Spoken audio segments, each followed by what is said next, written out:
I think that's about 7 seconds. I would like to call the August 26, 2020 Public Art Commission to order. Can we get a roll call, please? Yes. So Chair Wong, Here. Vice Chair Wynn. I think you're on mute. Here. Okay. Commissioner Burke. Here. Commissioner Kurimitsu. Here. Commissioner Sawyer. Present. Perfect. And then Council Liaison Schneider. Present. And then I'm here. Great.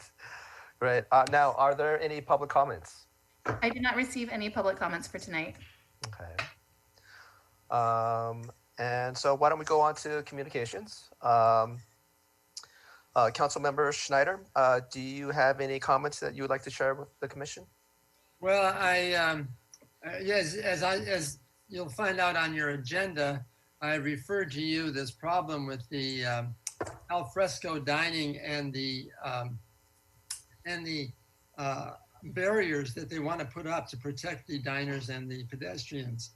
So I got that through the council. So I'm throwing it all to you to make this thing look good. Otherwise, we're going to have a monstrosity in our hand. But I figure with this commission, you'll make this a beautiful public art project somehow.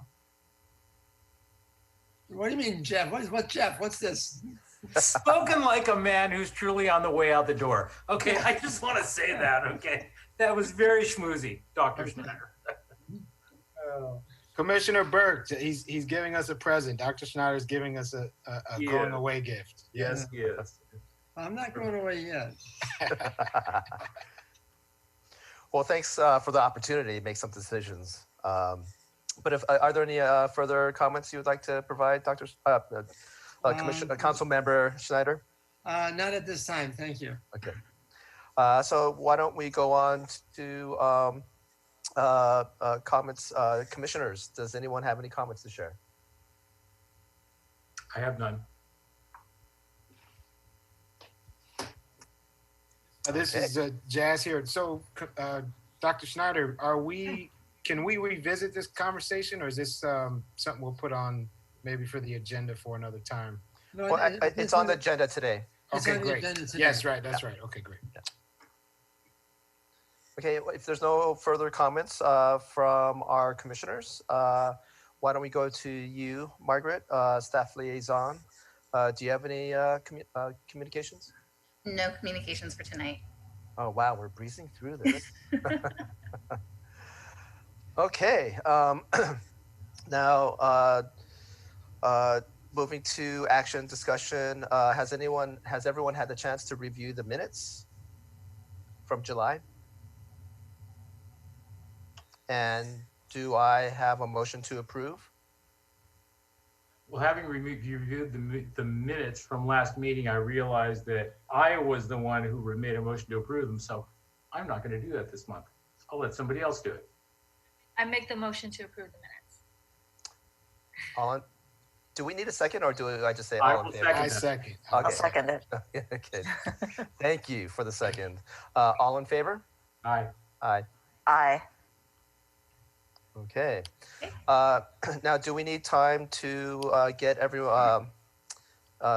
our guests from the Anti-Bias Club to get back online? Yes. So Okay. all the students are online.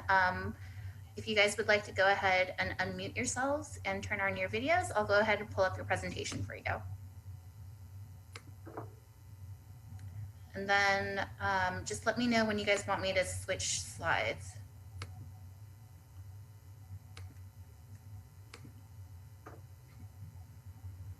Are you all ready? Yeah. Oh, perfect. Awesome. Okay, thank you all.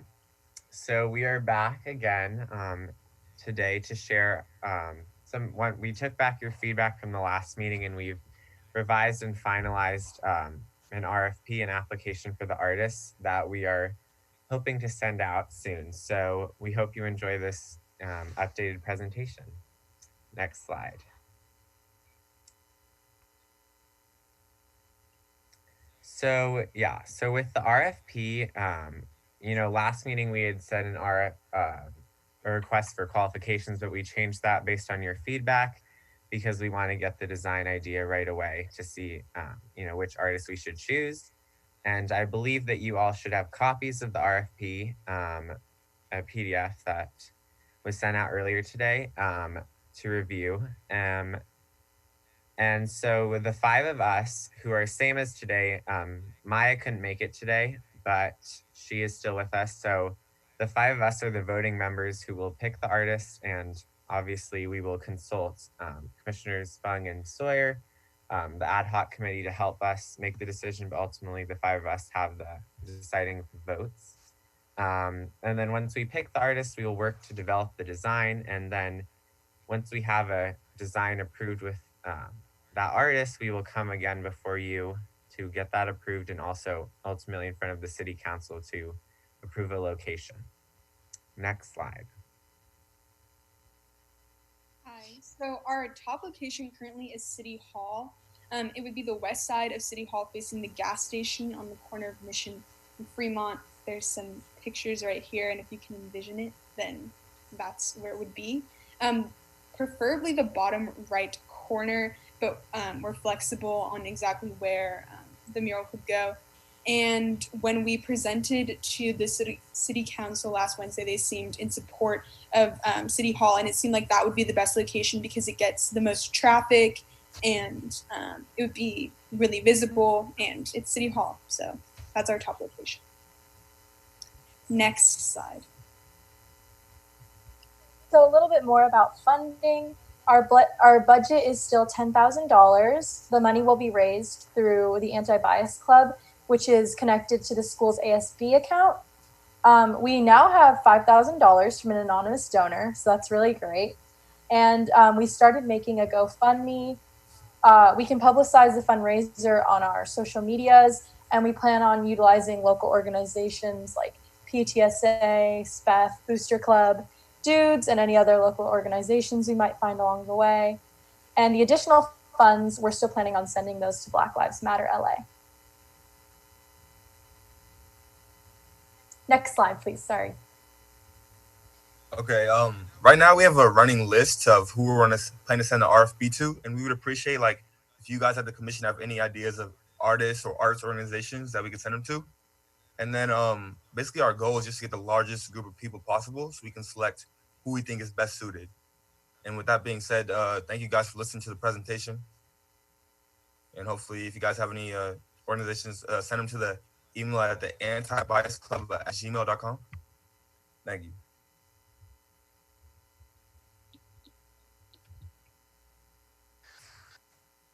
Thank you. Sorry. Could I ask that someone put the email into the chat so I can just easily copy and paste it? But before then, but let's get to the discussion. Are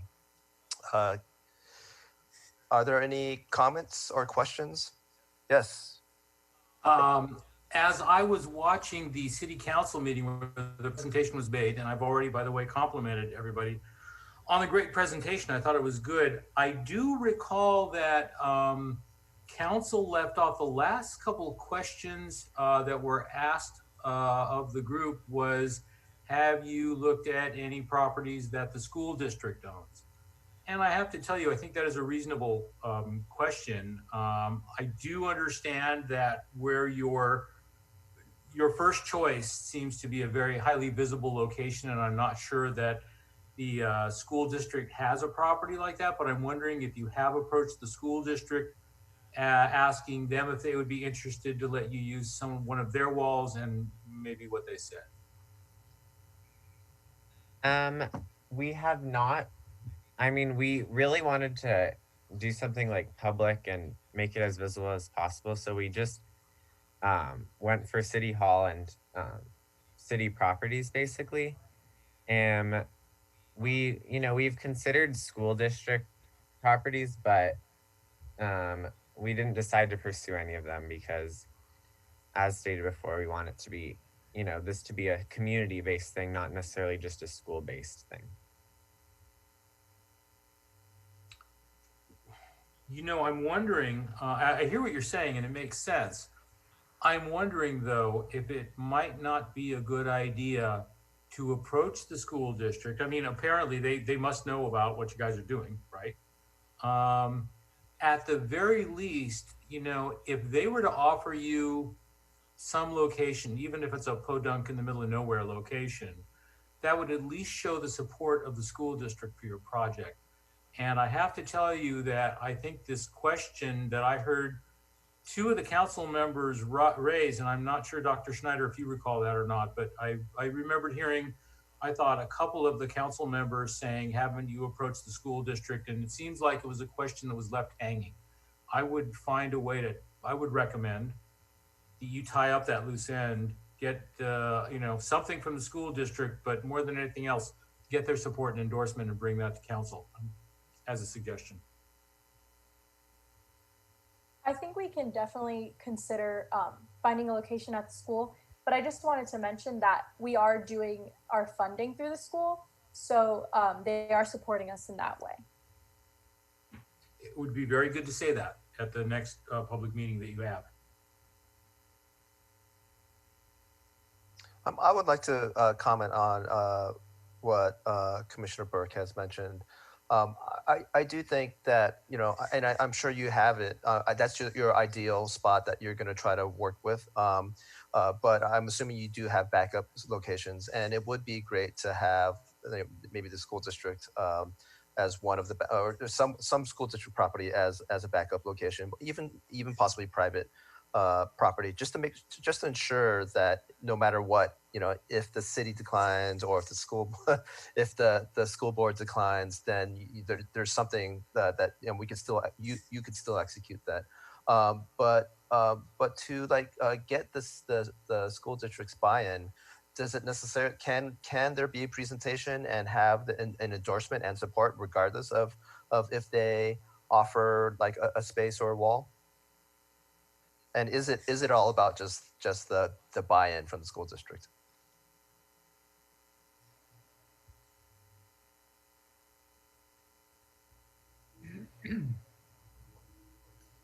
And Commissioner Burke, that's partially a question to you too. Oh, I'm Yeah. sorry. I thought that was actually to the. I mean, it is, but as backups. But what's the intent of getting? I mean, for me, I understand it's to get the school district to endorse it or approve or to have buy-in. But can they do that even if they weren't able to secure a spot on a school district property? I mean, if there's no spot available, the district could say, we wholeheartedly support the project. However, we have no available appropriate spaces. They could say that. And I think it would be better to have that than to have nothing. As I said, I think you have a question that's left unanswered from the last council meeting. And it would be my recommendation to go in with a firm, secure way of tying that up to make it look like you are doing your diligence, you are walking the path, and you are doing what needs to be done in order to move this thing along. My suggestion.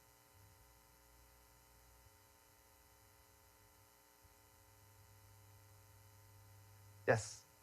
I have a concern, and for I think Commissioner Burke, you were there at the council meeting, right? You saw it, and I was watching it on TV. Yeah. Yeah. So my concern is, while these young folks were presenting, I believe it was Council Member Mahmoud mentioned that she would want or that recommended that a contract would be drawn up in which the artists waive rights. And Yes, I heard that and I was incensed. I'm sorry. Okay, good. Thank you. I want to make sure that the contract doesn't have the artist waive the rights. And she also mentioned that she's worried that the artist might sell prints of the image and make more money, in which case we should negotiate the budget amount. I'm just worried this is very exploitative of artists, because I've never heard of artists waiving rights. And in my past experience doing public art, I never waived my rights. I believe artists should always own copyright to their art. So I just want to bring that up and make sure we as a commission are on board, unless anybody disagrees with that. Commissioner Hoon, I have to tell you that completely slipped my mind. And yes, you are absolutely right. I was outraged to hear her say that the city should take the IP from these kids, for crying out loud, from their club. Now, that really then does beg the question of who does own the IP on this, the intellectual property? Who owns the copyright to the image? For those of you, well, all of you high schools are probably not real well versed with copyright law generally, but generally speaking, the practice is, or the law is, if you make something, you own it, okay, and you own it until you give your rights away. Now, I used to be an advertising photographer, and I dealt with advertising agencies, and they are devils. Okay, let me start by saying that they are absolute devils. These people that work at ad agencies. And part of the deal was they tried really hard to get you to sign over your rights to the image, all rights, title, in and to, in perpetuity to them. And it was always a struggle between the trade associations and the money to be able to try to control who owns the IP. This requires, I think, a thoughtful response to City Council about that comment that I don't know that I'm ready to make right now, but I think it absolutely does require a thoughtful response. Thank you for bringing that up. Could I jump in really quick just to go back to the school district idea? So I think, first of all, Miss Anderson, who's the SPHS principal, she is our club advisor. So, she's been very supportive and helpful throughout this process. And I can't speak necessarily for the whole school district, but I know they have issued like statements in support of Black Lives Matter. So we will definitely consider, going to them for a backup, if the location with the city doesn't work out. So we have been, trying to get the support of the schools, and we will definitely take that into consideration and pursue that. So thank you for that feedback. Dr. Schneider, did you have a comment that you're trying to make? Yes, I'm very happy to hear this discussion of intellectual property because it's new to me, not being an artist that's ever sold anything. But I think that should be made very strongly to the council that nobody's going to give away their rights. I'm glad you brought that up, and I'll support you 100% on that. Also, I don't know, Commissioner Burke, if you heard, I interpreted also that they wanted leeway or the right to change the art if they wanted to too. So that's what I'm concerned about. Yes, and I heard that as well, and I was outraged by that as well.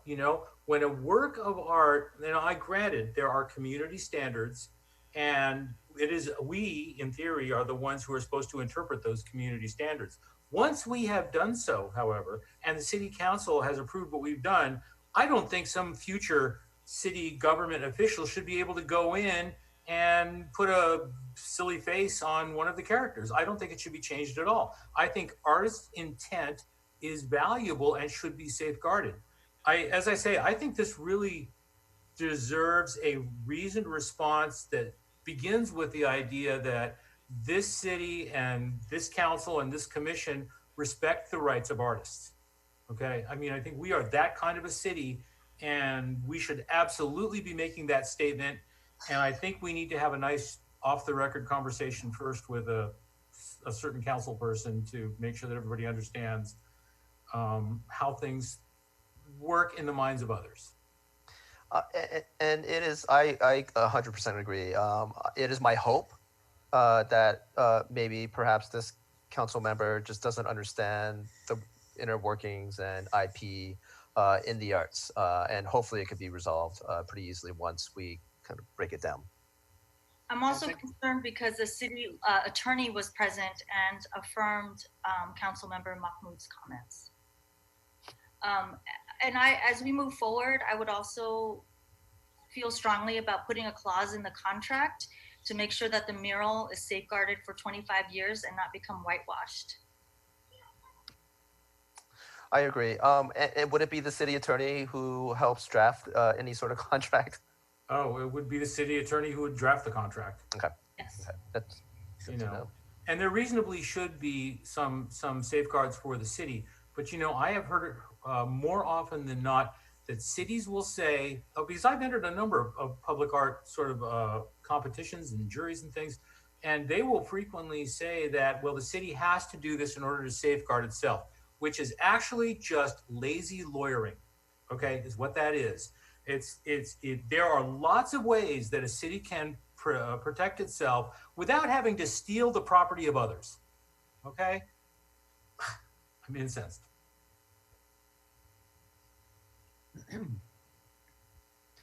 Yes, Dr. Schneider. I'm with you 100%. I think Council Member Mayor Pro Tem Mahmood is a negotiator, and she's always looking sort of have an advantage for the people she's negotiating for. So she's taking it upon herself to safeguard the city, but she probably has to be disabused of that notion that she has to do that.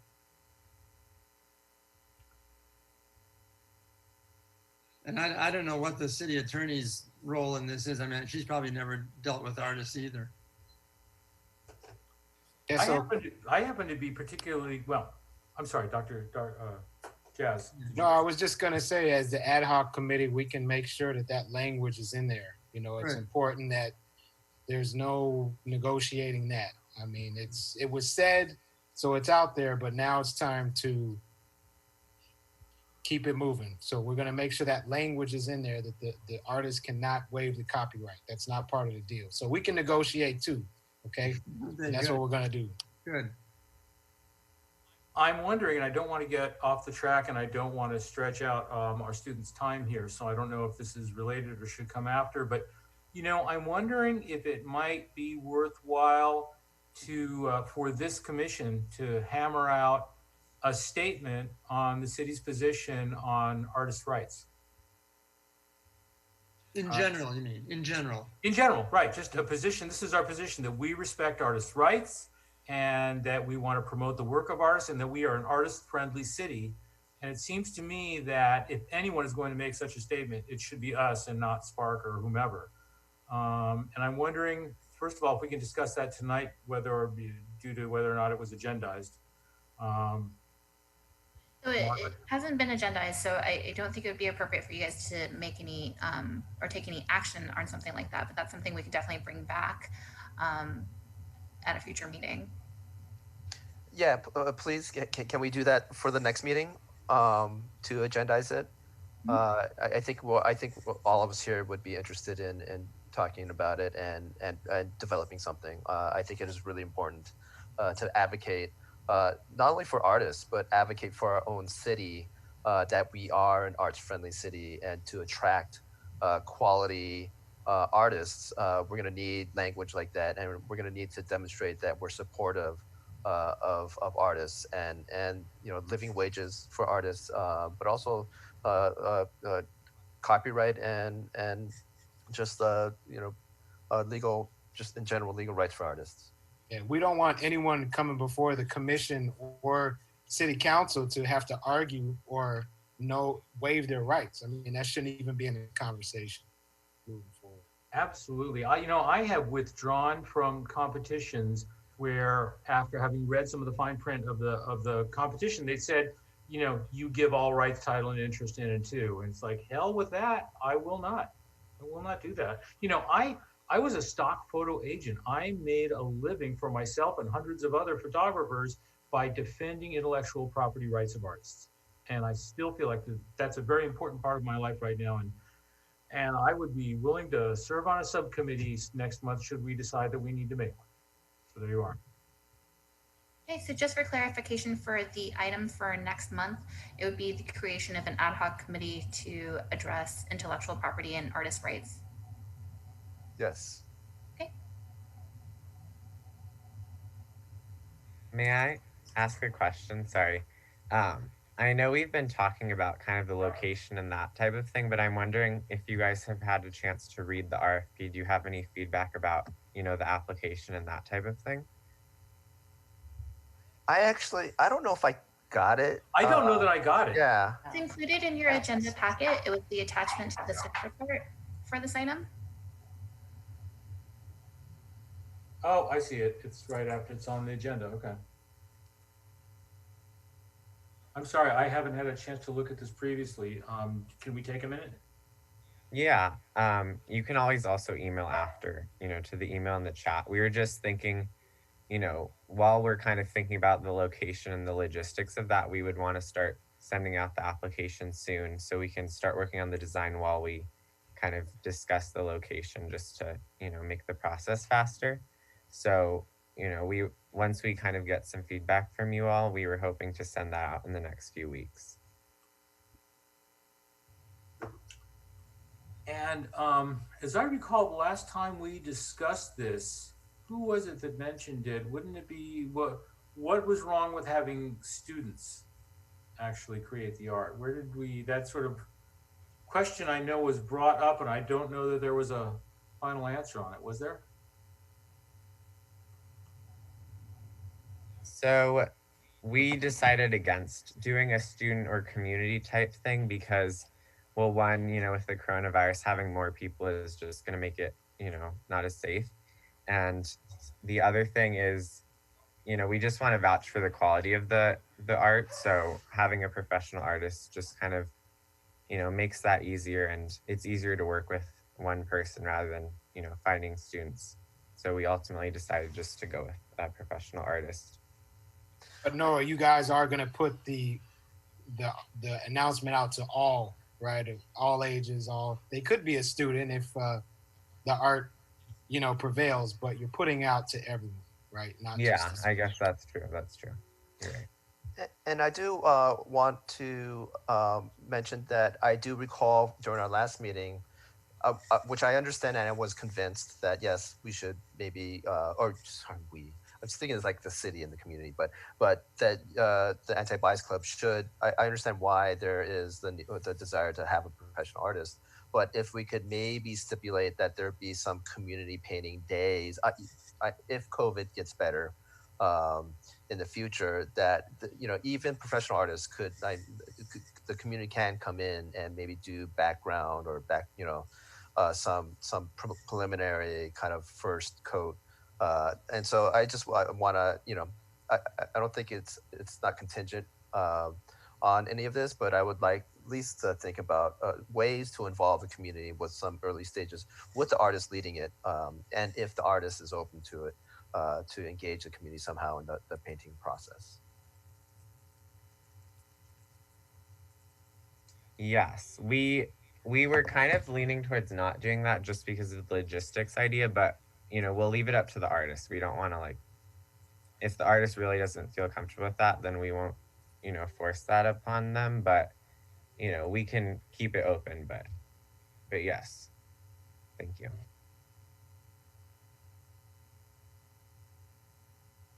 Are there any more comments? I'm just wondering, have any of you students ever jurred any work in a jury before? You never have? Well, you know, everybody on this commission has probably done that at one time or another. I am not, however. There's these other professional arts people here that might be good.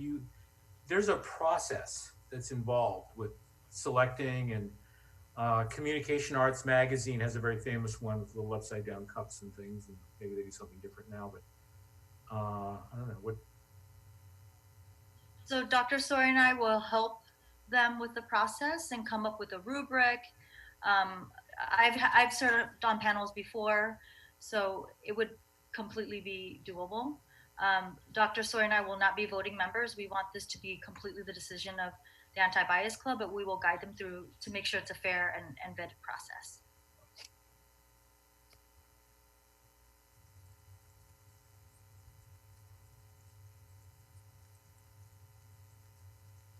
Are there any further comments? Or does the Anti-Bias Club have any more questions for us?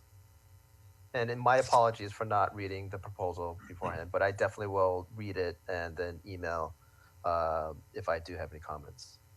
Yeah, I'll do the same for sure. And you know, I like the idea that this will be completed and unveiled prior to graduation next year. I like that. I like that a lot. God bless you. Put the wind in your sails. I hope it happens. Yeah, I just want to say that the club here has done an excellent job putting the RFP together.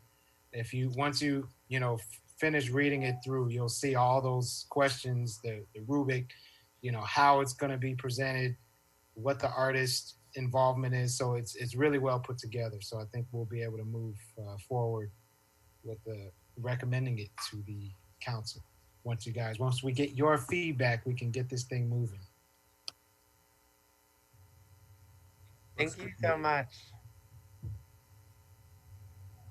I do want, yeah, I do want to reiterate what I said last meeting when you presented. Is I'm personally really excited about this project, and I do want, within my power and my means as an individual or a commissioner, that I'm going to do everything that I can to support this, and I would love to see this be executed. So thank you again for coming to this and presenting, and I'm glad to hear the presentation went pretty well with City Council. So thank you.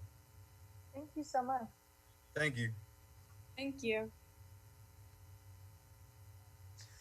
Okay, well, if there's no other, thank you for coming, and I guess we could say goodbye, and hopefully we'll be in communication, and we will move to the next agenda item, which is alfresco dining and retail plot program from with traffic control devices. Um, can we? Are we ready to have the presentation? Yes. Okay. All right, 1 second. Need to find it.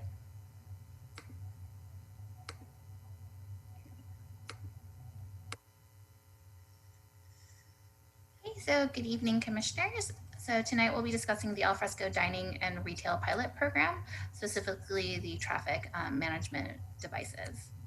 So just to give you an update on the program itself, we've taken a phased approach. The first phase included designating curbside pickup locations and the use of private outdoor spaces for outdoor dining and retail. This also includes other businesses such as salons and gyms as well. Phase 1B then expanded to use the public right-of-way, specifically the sidewalks, and then also reallocating public parking spaces to replace any ADA parking that was taken out for the outdoor uses. Phase 2A, which was just approved by council, uses the public right-of-way, which in this case means the parking lanes. So removing on-street parking to provide some additional space. We are considering expanding further to include potential side streets or potential travel lanes, but this will be contingent upon finding funding for a traffic study to analyze impacts associated with that. So as of right now, we have received 12 applications and also 18 additional businesses that are interested. 14 of them may have some logistical challenges that they need to work through, and 4 just have not determined how they could use the program, but just generally support the program. So based on the applications that we have received, these are the locations that we are recommending for parking lane closures. And again, this was approved by council last week. So the majority of this is on Mission Street. So if you can see, there's the train tracks. So Mission and Meridian, there's about 2 blocks heading east, and then also an additional block between Mound and Fair Oaks, in addition to some additional parking off of El Centro. Just to bring your attention to the location on Diamond. So we're looking at doing a parking lane closure on the west side and then just restricting no parking on the east side since the street there is so narrow. So in order to close the parking lanes, we will be required to use cement barricades. So this was per the recommendation of the Public Works Director. There are other devices that have been used by other cities for their outdoor dining programs. However, cement barricades are the safest. They are K-rated, which means that if there were a traffic collision, that the individuals on the other side would be protected. So here are a few examples of what the K-rails look like in Pasadena. Some additional examples. Previously, they had used other forms of barricades, but have recently replaced them with actual K-rail. And so per Dr. Schneider's recommendation, these are really great opportunities for public art. And so I found an example from the city of Escondido where they had a number of volunteers and artists come out and decorate the K-rail. So I've checked with the vendor that we will be renting the K-rail from, and they are okay with us decorating or beautifying the K-rails as long as we paint them white before we return them. In terms of safety concerns, there was some issues in terms of visibility. However, the vendor will put reflective decals or something on top, so that will help ensure that we have adequate visibility with the K-rail. And so here are some possible considerations for you guys to discuss if you think that this would be a good opportunity to integrate some public art into the K-rail. So artist selection, do we want to consider a theme, design criteria and guidelines, and then the review approval process, and then also funding if we want to provide a honorarium or provide funding for the supplies, things like that. And so that concludes my presentation and open for discussion.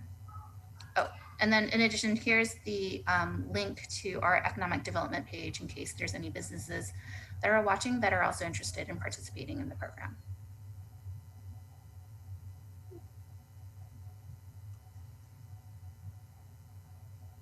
Okay, let's open up for discussion. Does anyone have any comments? I have a question. Oh, question. Yes, Dr. Schneider. Oh, sorry. No, I'll refer to the councilman. I think there are some cities that are not using K-rails exclusively. I think there have been some designs of using planters and trees and various other things besides just having that row of K-rails down Mission Street. So I think, you know, we should try and think of some other things besides just following the ideas of the public works director, because he's you know, he's an engineer. He's only thinking of one thing, and that's, you know, traffic collisions. And I can see that where you have somebody coming straight at it, but you know, if it's you know, protecting it from a side collision, is probably not as necessary to have K rating. But that's my opinion, and I know the public works director is very adamant about that. But I think there's things that we could get around. Commissioner Burke, did you have a comment? I had a question actually for Margaret. You mentioned you wanted to have our input on funding. Tell me, what funds are available? So at this point, we haven't identified any specific funding. This was just brought up last week, so we haven't really looked into it just yet. So I don't have any recommendations in terms of funding opportunities right now. But for the Escondido example, they did, it was all community member donations that were provided. I believe they provided a $500 honorarium to the artists, but that was based on their local arts group. So something similar to Spark. They're the ones that help fundraise and provide those funds. I'm wondering if there's going to be any charge for the whole alfresco project back to the merchants. So in terms of the program itself, we are providing the cement barricades. We are using Prop C funds to rent the barricades. Unfortunately, I don't think that we can use Prop C to provide any additional treatments. It's just for the rental of the barriers. And also, I just wanted to note that we do have a contract in place so they can actually deliver the barricades relatively quickly. I think they just need a couple of days of lead time. So we can have them installed before anyone makes a decision on what to do with the K-rail. So at least we can get the businesses out and operating. But I just wanted to give you guys a heads up on that. So Margaret, is it possible to modify them at all? Like you said, you know, because we talked about trees, you know, trees, because I wonder if this might be an opportunity to team up with the Natural Resources Environment Commission or the Park and Recs and, you know, put some plants or trees, you know, have art and really combine. But again, I don't know if we can modify. If we have to return them white, I guess we can't grow a big, plant a big tree on top of it either. So I don't think you would actually be able to balance a tree on top of the K-rail itself. However, the businesses themselves can beautify their space within the parking lane. So they could, if they wanted to provide trees or anything like that, that's definitely something that they can do on their own. In terms of what the city can provide at this point, it's just the barricades themselves, which again, the vendor has said that they are okay with us painting them as long as we just paint them white again before we return them. Commissioner Kirimitsu. Just a question. I wonder, it'd be nice to think about creatively about other ways to create barriers, but I would imagine that the K rails were chosen not only for safety but for kind of economic reasons.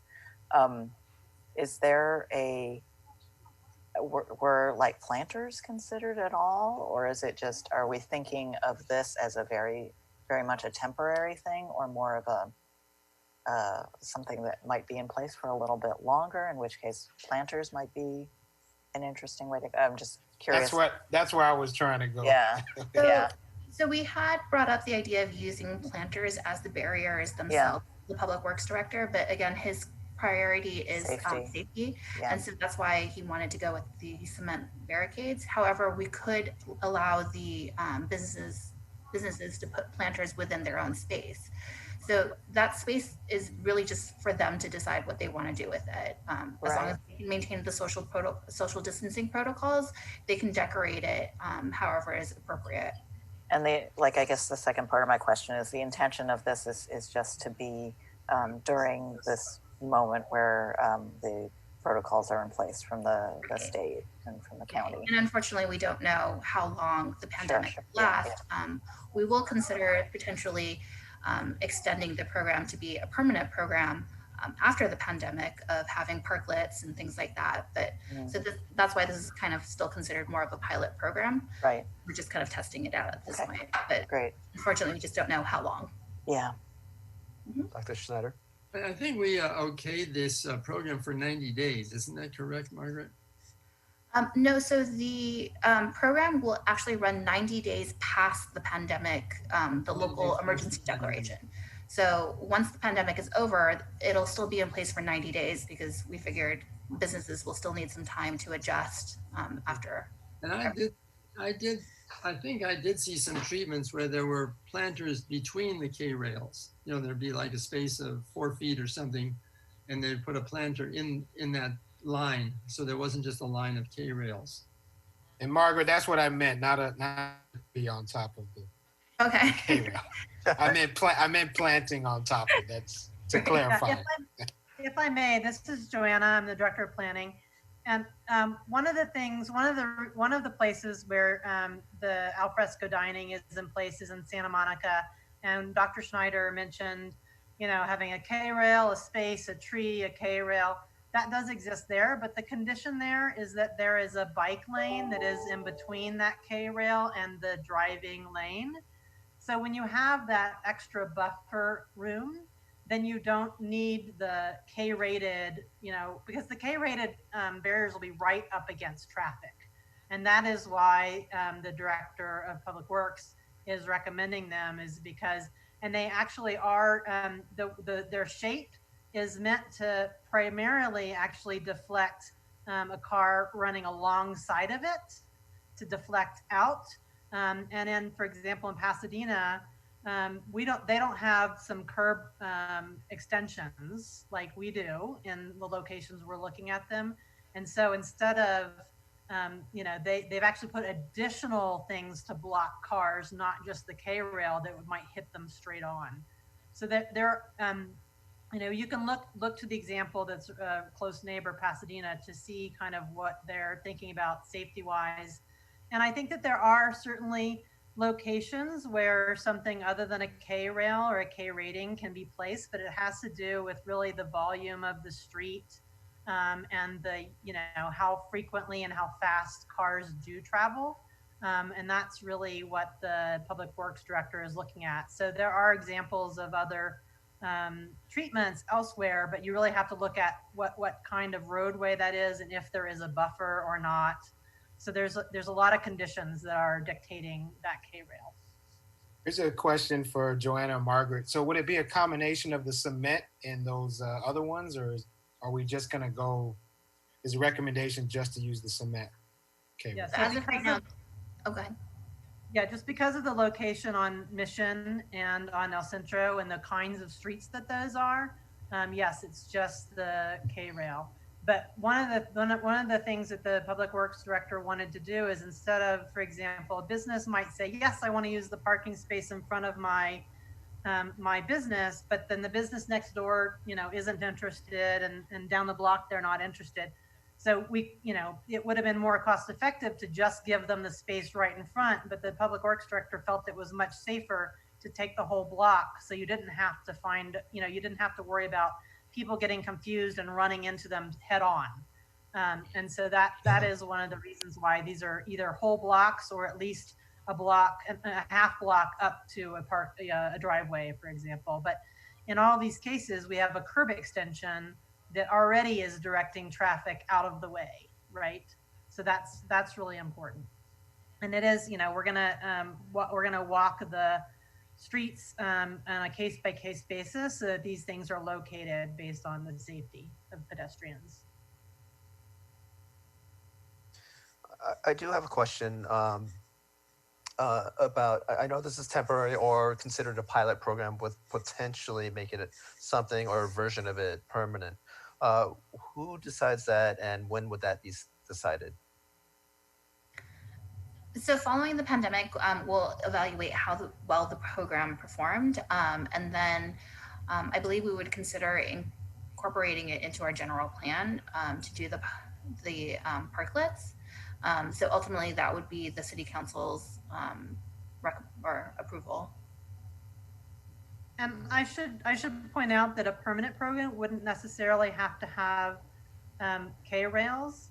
There are other things you could do if you actually change the curb location. If you there are bollards that are actually embedded into the ground that are actually way more expensive than these K rails, but they can withstand crashes. And if it is meant to be a permanent space, they are more aesthetically pleasing than a K rail.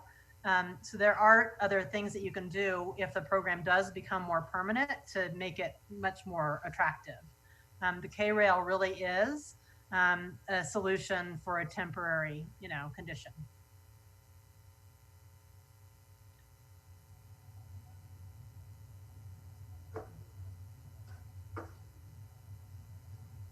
Oh, sorry, Chris, I was on mute. That's okay. So it sounds like this could happen very quickly. And the idea is it for it to happen very, very quickly. Sorry, for it to happen very quickly. It was so good. Like that's the first time that's happened today, which is like a miracle. It's like a record for us over here. But yes, the alfresco program is up and running, and so the clear of the parking lanes can happen within a couple of days.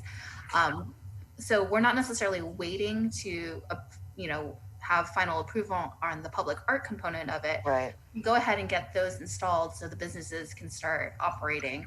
And then whatever decision is made on the public art component, we can incorporate after the parking lanes have already been closed. So it's quite imminent then that this will happen. Okay, great. And that includes the sidewalks as well, right? The space. So some of the businesses have requested the use of sidewalks for their businesses, yes. Mm-hmm. But I don't think they're asking us to place art on the sidewalks. Yeah. No, I was just going off some of the, the artist renderings here and the sketches where the crosswalks, like for example, what is this page? Because I love that. What is this page? So commissioners, you should have received an additional document this afternoon with the presentation that was provided by the San Gabriel Valley COG. Yes, page 25. Okay. Page 24. Page 24. I see it. Right. And so they have some active transportation treatments that they were also considering. So just painting crosswalks, things like that. Right. Would that be something that we would have input on for recommendations, or is that later on down the line? That wasn't something that we had taken into consideration at this point, but if that's something that you guys would like to make a recommendation on, we can definitely take that into consideration. I mean, the alfresco program is really more about temporary permission to use the right of way and spaces that aren't typically used for outdoor dining and retail because of the COVID, pandemic. But a painted crosswalk, et cetera, those things are considered, more permanent treatments and are usually part of some other plan, whether it be a bike, bike master plan or a pedestrian master plan. But certainly it is an active transportation treatment that is considered, and certainly, not in this alfresco program, but in the general plan update and the downtown specific plan that Margaret and I are both working on as well. And you'll see public conversations about. That's a great place to make that comment. And, because certainly that is, that is the kind of forum, I guess, to have that, to put those ideas forward. If there were to be, like, for example, if there were to be a permanent parklet program, and that would be considered, that you could also ask council to consider, near a parklet, maybe look at enhancing the crosswalks, there are opportunities to do permanent improvements. But really the focus of this conversation is this temporary alfresco. And get the businesses open. That's what we want. That's the part. It sounds like that's all going to happen. And really what we're being asked about here, if I'm understanding it correctly, is what would be a good sort of art administrative technique for putting art on the K-rails. Is that right? Correct. And the approval process that we would be in charge of. Yeah, right. I think this is, meeting every month. I think seems to be. I don't know if we have the ability to keep up with something like that. So that's one of my concerns. And just trying to speed something up. I do know that Spark has their utility box program, and if that could just be extended to the K rails, and I'm sure they would be interested. And it could kind of, I think, because they're already established, they already have a program that's similar. Could we go to them and maybe see if they're interested, rather than the whole having them submit an RFP or RFQ or pitching us something. I think this should be more. This should be fast tracked. A logo, yeah, because eventually they're going to be painted white all over again and go back. So. I hear that, but the question is, when Spark does the project, the outdoor box project, they have a whole funding mechanism behind it. There needs to be some funding for this, and I'm not hearing that there is right now. So I think it's more a matter of opportunity. And I love the idea, by the way, Stephen, I think that's an excellent idea to reach out to Spark and make this an extension of their program. We should give them an opportunity, but I think we have to understand that we're giving them an opportunity that doesn't have any funding behind it. But I love the idea. I think Spark would be well chosen, and if they could just come up with artists and plans and show us some art, would you want to? I would think we would need to review it if it's a city blessed thing, right? Yeah. Margaret, how many are there going to be? There's so that would be one step, is to find out how many there are. And so we're actually going to do a site walk next Wednesday with the vendor. So we'll have a better understanding of exactly how many, but I want to say that there were about 20 plus. I think they said 40. Okay, maybe it was 40. Yeah, so about 40, because I think they're each about 20 feet long, I think. 40 pieces of K-rail. So even for Spark, that's a lot, maybe there's enough of them to spread the love, so to say. Yeah, and you may also want to consider that they're going to be experienced from cars that are moving. So you may want to consider, instead of each K-rail, you may want to consider a length, a block. Then you've got like 5 projects, right, instead of 44. So just something to think about there too. The point that you made, Stephen, about the timing and the timeliness of all this, I completely agree with. And I'm wondering if this can't, I don't think this can wait until next meeting for us to take any further action. I think something should happen straight away, and maybe you might want to appoint a ad hoc committee. Maybe a few of them. can we, Margaret, can we appoint an ad hoc committee or Yes. with this meeting? Yes. Dude, you're the chair. You have the power. I'm still learning. So yeah, I mean, I think we need to do this. Do we want to, well, do we want to establish an ad hoc committee? And then, if so, who do we? Does anyone want to nominate anyone? Before we nominate people, can we just talk about what that ad hoc committee might do? So I'm thinking. Oh yeah, I mean, I think funding and identifying like how we could actually get this done would be the first step. So would we want to be empowering an ad hoc committee to go out and make entreaties to Spark or others on our behalf? Is that what we're thinking? That's I think so. But also I think it's just trying to work with work with the city or work try to identify funding sources. I think that's the big question. I don't think we could do. I mean, I think it's silly to even start outreaching to Spark before we have funding sources, unless we know an organization or a group that has funds ready to be put into this.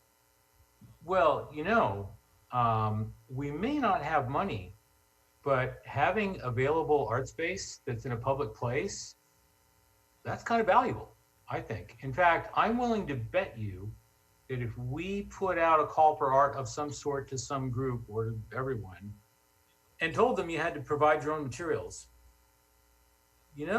I bet there'd be a lot of takers. I bet there would be. Now, I think artists should be paid for their work. I do believe that. But then again, when there's no money, there's no money. And I am involved enough with the Chamber of Commerce and the rest of the city to know that right now, this is not a time, people are not feeling fat around town and city government is not flush. Yeah. Yeah, and that's a heck of a task for the ad hoc committee to find funding as well, or the commission to. But it's also the reason that I asked about the merchants. Because, if there are certain merchants that have a whole little section of wall, they might be willing to pony up some money in order to have their section of wall beautified. That's maybe beyond our scope and what we should be doing. But, I bet you working with the Chamber of Commerce, we could probably work something out that could end up getting art on the K-rails without dipping into the city coffers. And so, yeah, I guess this ad hoc committee would explore that. I agree with you, Jeffrey, that I think if we provide that opportunity, there will be people. I do think, and I agree that's probably the best way to fast track it, but it does kill me too, because it is still exploitative. We know there are people out there who are willing to do it, but but ultimately that would still be an exploitative relationship that we're asking them. We know there's a desire, and without compensation. Well, it's kind of a market-based solution to a real ethical question, isn't it? And I sort of hate that. I agree with you. I feel the same way. I fully believe that artists should be paid for their work. I do. By the same token, so that begs the question then, are we better off standing to our principles and having blank walls, or should we be flexible and let people do art? And it's a genuine dilemma. It's a real question. I don't know what the rest of you think. Dr. Schneider? Well, I think if this does become a permanent feature of the city, and you don't have to paint them over again when you return them, that would be a much bigger draw for a number of artists, and also for the merchants to decorate their, their property, so to speak. Just to clarify, if we were to make this a permanent program, we would have different options in terms of the barricades. So the cement barricades wouldn't necessarily be a permanent fixture. We would probably try to find something a little bit more aesthetically pleasing if we were to implement a permanent parklet program. Yeah, I mean, and that really is basically traffic rated bollards that are very expensive, and you would not install them on a temporary basis because they have very deep footings in the right of way. So, you know, there is, if you do make the program permanent, then you have more options than you do when it's a temporary program. And Joanna, just, I know you can't answer this $1 million question, but do you uh, think that at least 2 or 3 years we'll have these temporary this program? No, I don't know. I don't think 2 to 3 years. I think, you know, the way that, well, for one, the funding that we have to rent them, I think will last about a year. And the intent is that, I mean, I don't think that the common thinking is that the pandemic will last 2 to 3 years. I think the common, you know, belief is that it's probably, you know, 6 months to a year or more. And so that's really what we're aligning with. You know, if really beyond that, you really are looking at a permanent condition, and we would look at something different than the K-rail at that point. Commissioner Huynh? So remember we selected Creative 1111 to curate. Can we have them, I mean, right now we don't have shows or anything, right? So what happened to that money? And they also do murals. So can they help us with that project and use the money that we paid them? That is a very good question about the money. Yeah. So we obviously didn't expend all of the money for that contract. We've only, I think, produced 2 shows based on that contract. So if you want to consider reallocating those funds, that's a request that we can put into the city council to consider. A quick question: is that contract then now dissolved, and can we request that, or does anything else need to happen with that contract before? No, because they can't complete the tasks in the contract. Okay. Basically, we just pay up the invoices for the work that was completed, and then the remainder of the funds would go back to the general fund. I think that's where they were originally allocated. So then they would be eligible for reallocation. I think we should. Are you pretty certain about that, Margaret? And do we need to run that past the city attorney? Because, you know, when you do a contract with people, there really needs to be an act of God clause or something that gets the city off the hook from having to pay them. Right. And so I've already checked with the city attorney on that previously. Okay. Okay. Well, why don't I think we should definitely develop this ad hoc committee, and this ad hoc committee can maybe work with maybe you, Margaret, to find out where that money is. So I mean, I think we should just go ahead and form this committee. Jeff? I would be happy to serve on it. Okay. Oh, me too. And is it usually 2 or 3, or how many? 2 max. 2. Okay. All right. I second both Chris and Jeff. Cool. So I'm thinking, Chris, that we might want to come up with a plan and talk with our friends at Spark and talk with our friends at the Chamber of Commerce and see if we can't hash something together to beautify some K-rail. Sounds good. Could we all, well, and find out about the contract also and those funds, because that's amazing. Thank you yes, for that. It'd be great to have an 1111 come back too, since they were already here. It wasn't their fault; they had to leave safely from the gallery. I do have one general question: is that yes, we could identify and approve maybe what goes in onto the K rails, but would the businesses have say? Would they say like, what if we approve the BLM K rail and put it in front of a business who did not believe in that? What would or could happen? People could get mad. Well, We should tell them too bad. I would suggest that that you have them view it, and if they had an objection, then you might change it. But I don't think they have a veto. You don't think so, Jeff? You are inviting I don't think it's a good idea to let other people veto public art. Unless they're paying some money for it, you know, but these are not, let's just be very clear. This is not private property we are doing these on. These are on K-rails that are essentially public property, right? Now, it is our job as a Public Arts Commission to be able to interpret the, you know, mores of our community and all that. So I'm sure we wouldn't approve something that was outrageous. Yeah. You know, but by the same token, we are the Public Arts Commission and we should be given some latitude to be able to judge the taste of our community. Okay. Okay. And we're not elected anyway, so it doesn't matter. So there you go. Okay, well, let's move on. I think we've had, I'm glad we developed an ad hoc committee. Thank you, Jeff. Thank you, Chris. And is there any more discussion that needs to be had for this?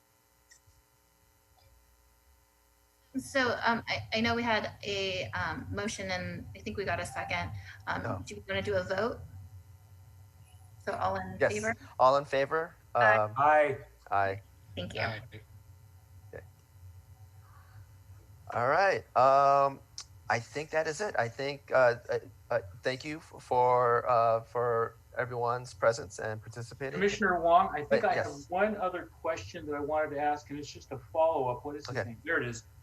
Richard Ellis, the sculptor whose work was being offered to the city. Do you remember this, Margaret? I brought this up maybe 4 or 5 months ago, 6 months ago. Mm-hmm. I know it got thrown at city council and I think they vaguely referred it to us, but I don't think that anybody really cared about it. But there was a fellow named Tavo Olmos who had written a letter. Mm-hmm. Where are we with that? Do you know? Is there any forward progress or is it just kind of dead at the moment? So there was an issue. So Mr. Ellis had an issue with one of the provisions in our public art program criteria about a written agreement executed by or on behalf of the artist who created or is creating the artwork, which expressly waives the rights under the California Art Preservation Act. So this is part of our public art program ordinance.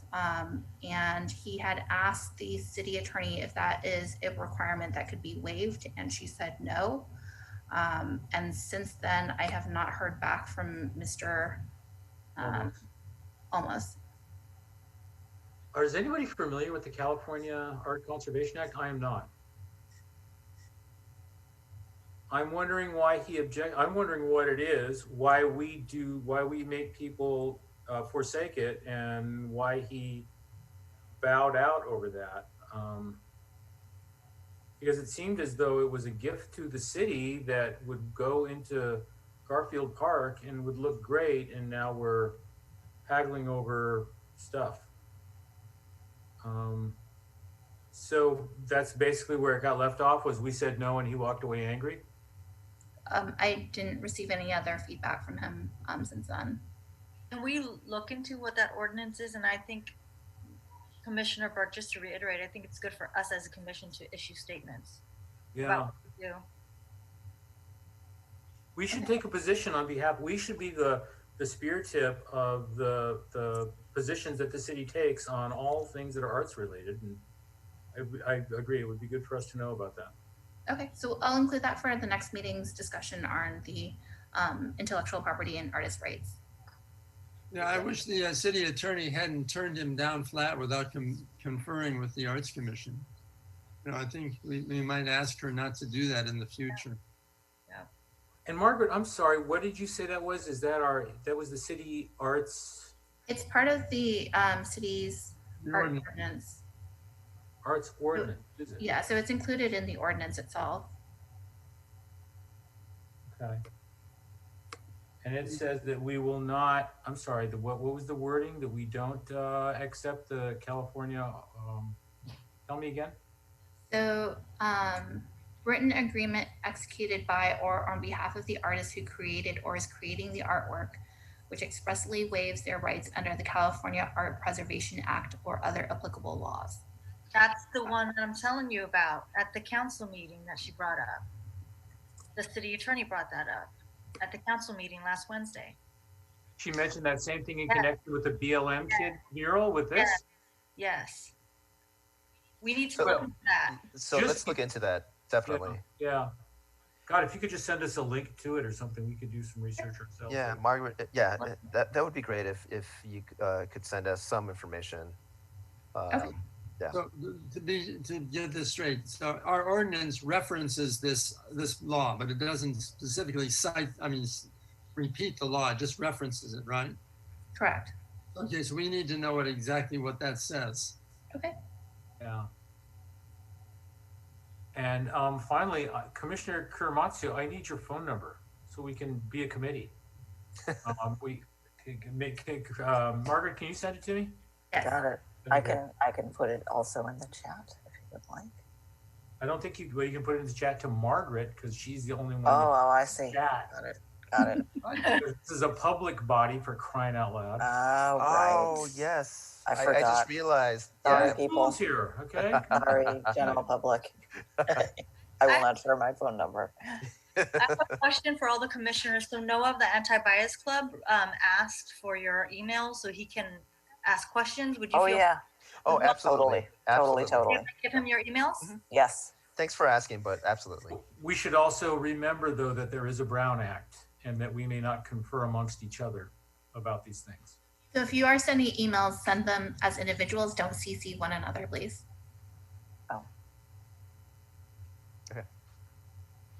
All right. Well, thanks for bringing that up, Commissioner Burke.